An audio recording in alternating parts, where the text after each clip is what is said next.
Hi everyone, మేమైతే తొలి ఏకాదశి సందర్భంగా జొన్నలు మరియు బియ్యంతో మేము కొంచెం బరదబరదగా పట్టించి లడ్లయితే వేసినాం. జొన్నలు అంటే ఎవరైనా తినొచ్చు కదా, షుగరు బీపీ ఉన్నవాళ్ళు ఎవరైనా, అందుకోసమే బెల్లం పానకంతో చేసిన.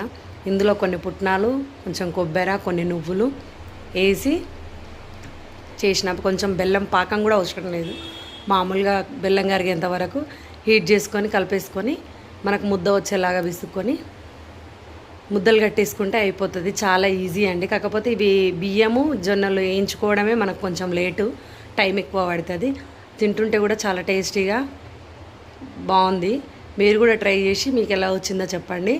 జొన్నలు కాబట్టి ఎవ్వరికి ఈ ప్రాబ్లం ఉండకుండా తినొచ్చు హ్యాపీగా. సో అందుకే మీకు ఈ వీడియో షేర్ చేయాలనుకుంటున్నా. మన ఛానల్ని సబ్స్క్రైబ్ చేయండి, లైక్ చేయండి, షేర్ చేయండి. బాయ్.